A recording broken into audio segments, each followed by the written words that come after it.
Guy.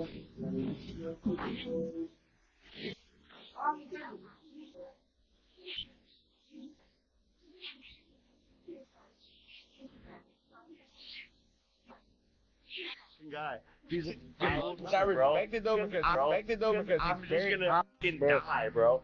I know. This is the first time I ever heard you say any of this. I know my boundaries. Jake Paul is reportedly feeling the pressure as Anthony Joshua's ferocious training footage makes the rounds. The YouTuber-turned-boxer appears rattled by AJ's explosive power and relentless preparation.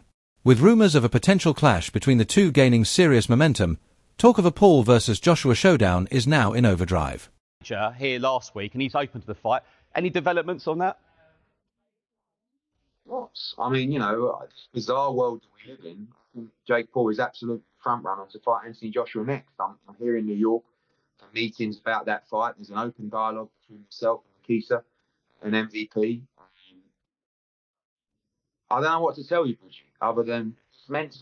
I mean, I can't sit here and tell you this is a 50-50 matchup. The whole thing is bizarre. I think it's extremely dangerous for Jake Paul.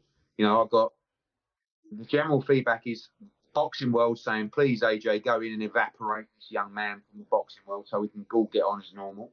You've got Jake Paul fans thinking bizarrely they can beat Anthony Joshua. And the most bizarre thing out of everything is Jake Paul genuinely believes he will beat Anthony Joshua. Promoter Eddie Hearn has labelled Jake Paul a massive frontrunner and revealed that serious negotiations are already in motion, with both camps targeting early 2026 for the blockbuster bout. Anthony Joshua, the battle-tested former heavyweight champion, continues to showcase his unwavering dedication to the sport. His grueling preparation features punishing strength and conditioning drills, high-level sparring with elite opponents, and a meticulous focus on sharpening both his physical edge and mental resilience. Firstly, I think he's an icon. Yeah. Like, if I ever met AJ, I would be starstruck. I remember being in New York City, my cousin's stag do, which would have been 2017, and he beat Klitschko. Yeah. And it was like, I mean, the bar erupts. It was amazing, right? That was. Hate AJ. History will be kind to AJ in terms of where he ranks. History will be kind if he doesn't lose a couple more big ones. Mm. So I know everyone's just got microwave memories where they just remember now. Like, he's nowhere near, say, Lennox Lewis, is he? No. But in terms of what he carries, nobody can sell an arena. Yeah. Nobody. That's like, he's up there with like stars of other, like, he can be compared to Oasis Yeah. for selling tickets. Yeah, he'll fill a stadium. Yeah, like that. That's the time when I thought he could fight me and fill a stadium. I was just about to say that, irrespective of the opposition. Doesn't matter. Like, irrespective. And he will never, Daniel Dubois will never, ever have that presence. Joshua has long proven his willingness to face the very best, most notably taking on Alexander Usyk, the former undisputed cruiserweight king and a dominant presence in the heavyweight ranks. Their first meeting, held in September 2021 at Tottenham Hotspur Stadium, saw Usyk claim a unanimous decision win, outclassing Joshua with masterful technique, sharp movement, and pinpoint accuracy. Were finally out of my possession, which I was expecting to win.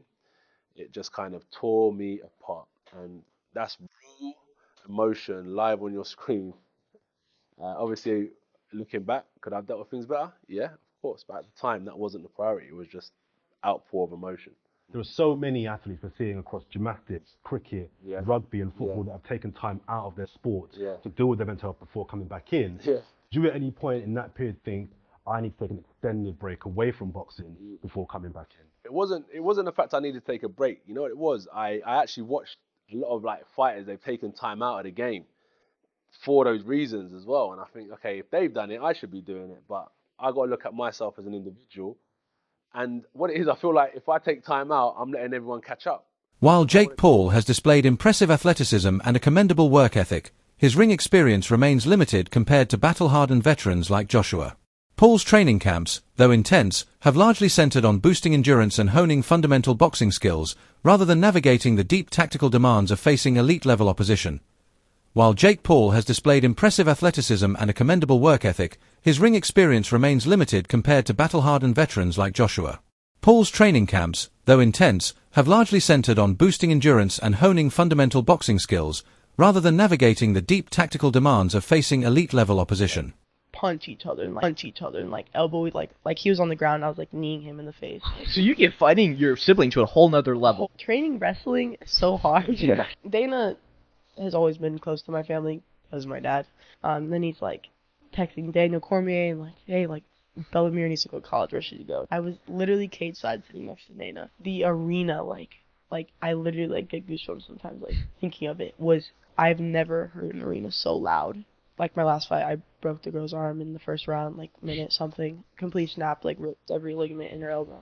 I want professional boxers. It's only been 3.5 years. You can only make a certain amount of fights happen. And the plan was always to fight Nate Diaz after Tommy Fury, win, lose, or draw. People think there's like this ducking of professional boxers. The next fight could potentially be a professional boxer. I'm just getting started. I'm 26 years old, and there's only so much I can do. Many boxing analysts and experts have strongly criticized the proposed matchup between Anthony Joshua and Jake Paul, calling it a dangerous and highly uneven contest.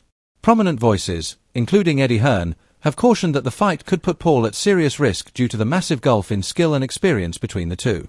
Hearn underscored that Joshua's world-class punching power and deep professional pedigree make him a dangerous challenge, one that could prove especially hazardous for Paul. What do you make of that? Yeah, I just said in another interview, great if it is. I mean, if it is, then you've got no problem seeing it. But when AJ, I mean, decapitate's a strong word, but you know, when he renders Jake Paul unconscious like he did to Francis Ngannou, don't then say, oh, well, it was Jake Paul. Do you know what I mean? I mean, when AJ beat Francis Ngannou, Ngannou just had a fight that could have gone either way with Tyson Fury. Then AJ poleaxed him and everyone just said he's just an MMA fighter. Do you know what I mean? Jake Paul's not Francis Ngannou. But, as I said before, if you want to see Jake Paul exit the boxing world, make the fight. Let's talk about AJ ever so quickly. I watched Jake Paul the weekend. I feel a bit dirty saying that because I'm not a fan of his, but he did say after the fight that he's sort of having DMs or he's dropping text messages to AJ. They're having a chat about potential fight. What's your view on that, Eddie? Well, look, he's calling out Gervonta Davis, who is a 135-pound lightweight, and he's calling out Anthony Joshua, that's a heavyweight monster. I think Jake Paul is crazy enough to fight Anthony Joshua because the money would be absolutely obscene. It's a catastrophic mismatch that people would tune in to watch because it would lead to the end of Jake Paul. Hopefully not literally, but it's that dangerous.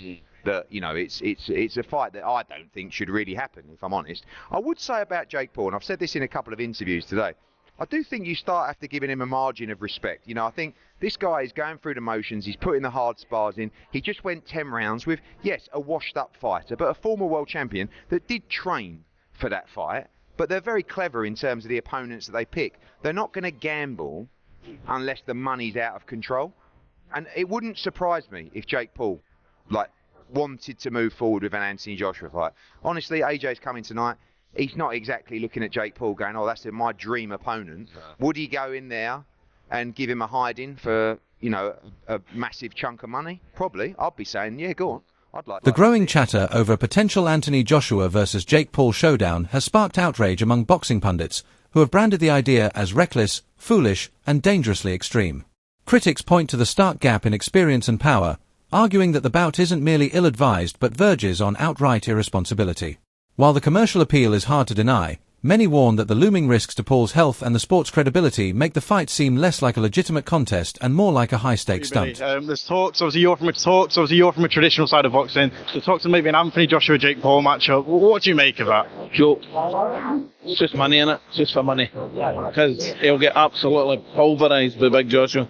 Pulverised.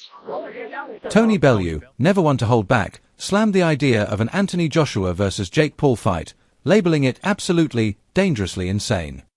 He voiced deep concern over the glaring mismatch in size and experience, warning that the bout would be more spectacle than genuine sporting contest.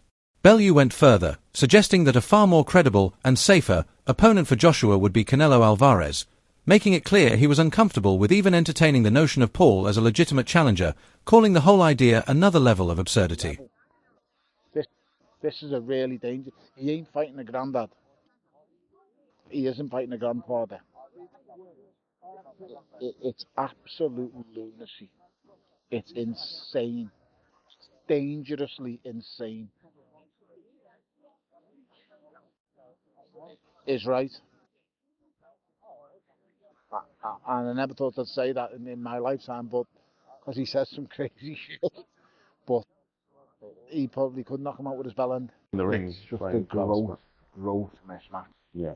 Like, you'd understand his health is in jeopardy. So, I'm not even entertaining it. I just think it's dangerous. And listen, I might have to work it, but it's kind of ludicrous. it's insane. This boy is nuts. He's nuts, and I think he's putting his life before he's putting his life before money. Yeah. Putting money before his life, which is just absolutely insane. Tony Bellew called the idea just absolutely insane, doubling down on his long-standing criticism of Jake Paul's approach to boxing and his reliance on celebrity-driven antics. Bellew warned that this mindset could backfire badly, potentially resulting in serious injury inside the ring. He stressed that boxing is a dangerous sport, not a form of light-hearted entertainment, and treating it as such could have dire consequences. He also voiced concern over the growing trend of celebrity and YouTuber bouts, cautioning that if something were to go wrong, it could seriously damage the sport's reputation.